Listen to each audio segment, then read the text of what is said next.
سرخط خبرهای مهم. نقشه دعوت بر ارتش 66% اجرا شده است. از مسجد به کمیساریات بازداشت ده‌ها مهاجر در کاتلنیک. و نظرسنجی: آیا شما غذای سالم میخورید؟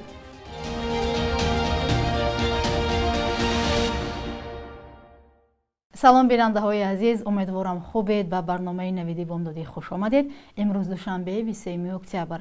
مقامات تاجیکستان اعلام کردند که در 20 روزی اولی معرکه دعوت تیرماهی به خدمت ارتش بیش از 60% نقشه اجرا شده است.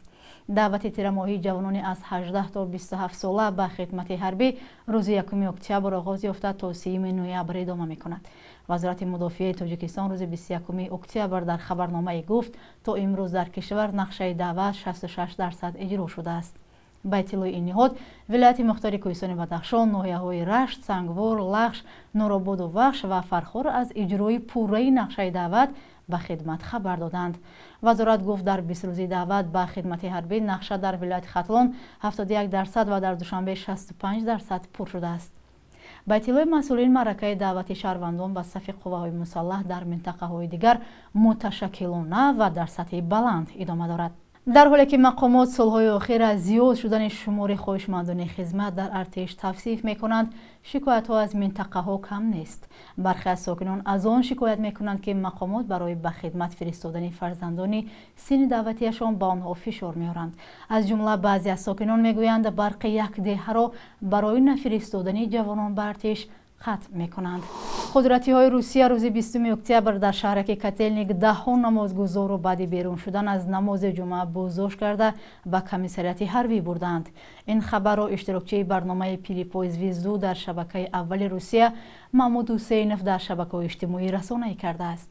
محمود حسینوف گفته است او را به کمیساریات حربی برده از تشخیص طبی گذراندند و بعد از آنکه معلوم شد که سالم است و را به نقطه قبول سربازان شرطنامه‌ای در بلاشخه انتقال دادند. صبح 21 اکتبر به آنها گفته شده است که به جنگ فرستاده می شوند.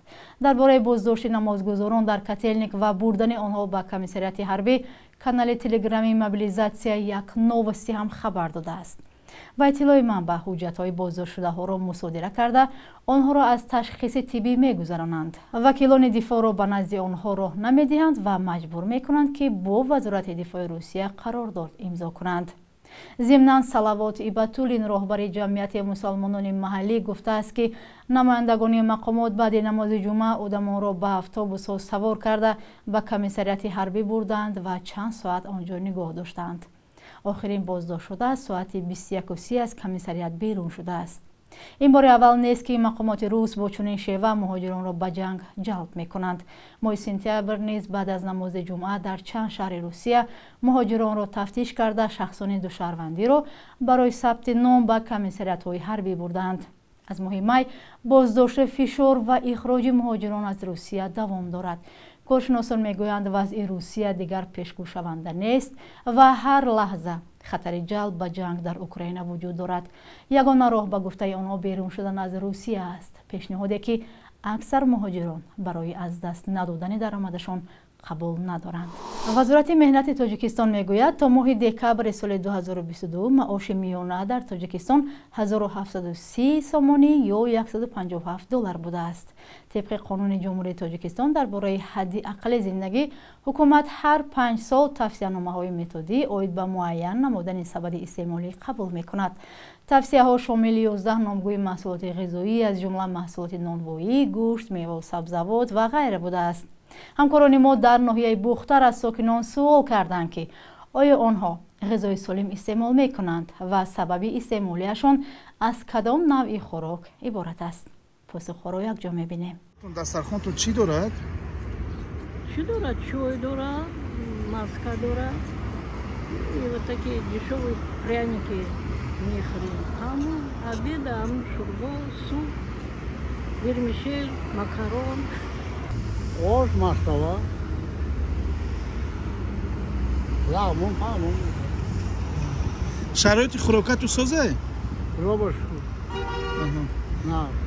همین انسان باید چی خوراک را بخورد؟ آش بخورد. آش. گوشت ماهی میخره تست. اوه. ده هفته دو میگیریم.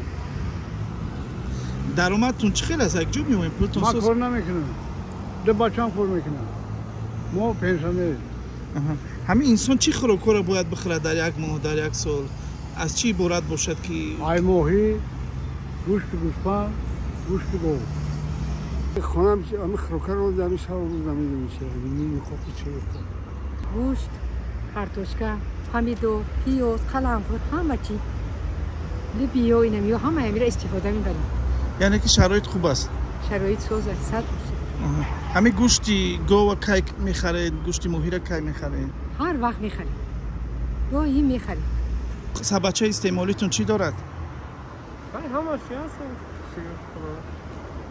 اساسا دهقانی همچه محصولات محلی برای خریدن گوشت یا که گوشتی ماهی اکی نگیرم خب معنی نکی که هر روز است بچه نیم کپاچه پوچه رو دراز میکنم همین خیلی میخریم هست نکی خیلی که هر روز نیست نرخ نوا چه خیلی باشه نرخ نوا در گردی عثمان تو میخواه کم کن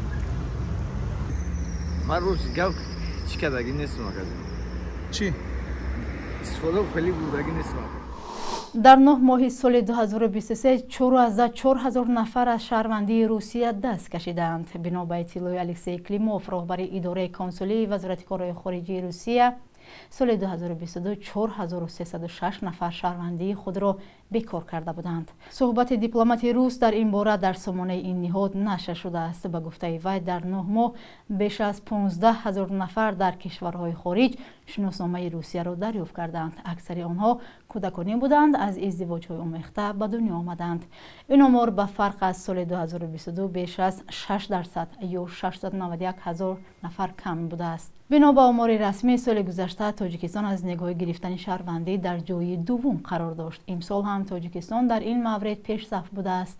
تنها در 6 ماه اول سال 2023 تخمینا 87,000 تاجیکستانی صاحب شهروندی روسیه شدند که در مقایسه با این دوره سال گذشته حدود 13,000 نفر بیشتر بوده است. روسیه با وعده پیشنهاد شهروندی با راه ساده مهاجران را به ارتش و جنگ جلب می‌کند. تا هنوز 10 مورد سفربر و کشته شدن زاده‌های تاجیکستان در جنگ روسیه علیه اوکراین رسانه‌ای شده است. حکومت سوریه اعلام کرد که اسرائیل صبح روز یکشنبه دیگر باره به فرودگاه دمشق و حلب ضربه هوایی زد. بنا به نوشته رسانه‌های دولتی بر اثر این حمله‌ها میدان‌های هوایی خراب شدند. در گزارش‌ها از کشته شدن 2 نفر خبر داده شده است. تمام پروازها به فرودگاه لکاتیا منع شدند. این سومین حمله اسرائیل به فرودگاه‌های سوریه پس از متشنج شدن وضع در منطقه است.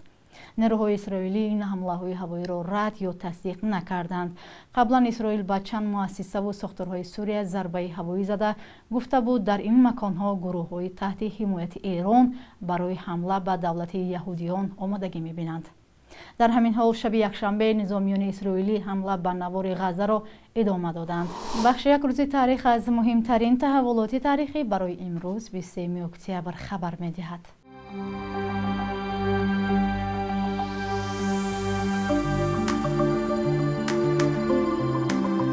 یکی از مشهورترین فوتبالبازان جهان پله 23 اکتبر سال 1940 در خانواده کم بضاعت یک دهه دوردستی برزیلیا به دنیا آمده است. فوتبال را اول در کوچه آموخته، از خردی در توپرانی و نشانزنی مهارتی بلند نشان داده است.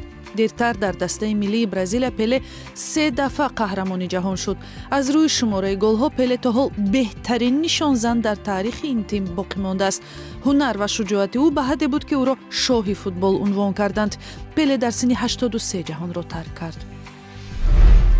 23 اکتبر سال 2021 حقوقشناس تاجیک عبدالقیوم یوسوفوف که در پیوند با پرونده‌های پرسر و صدای سیاسی مثل گنرال غفار میرزایف معروف شد، در 61 سالگی درگذشت.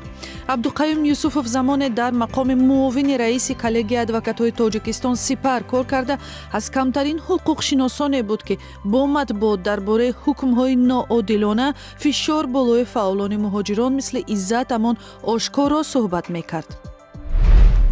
با تلاش حامیان جهان وحوش هر سال 23 اکتبر چون روز ببر برفی تجلیل می شود. این گربه وحشی در قلمرو 12 کشور و اساساً در کوههای آسیای مرکزی به سر می برد. در تاجیکستان حدود 300 ببر برفی ثبت شده است و اسمش به کتاب سرخ تاجیکستان وارد شده شکار آن منع می باشد.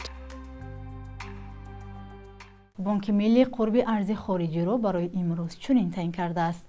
1000 روبل روسی به 114 سومانی و 80 درم و 100 دلار برابر به 1096 و 100 یورو 1161 سومانی مقرر شده است.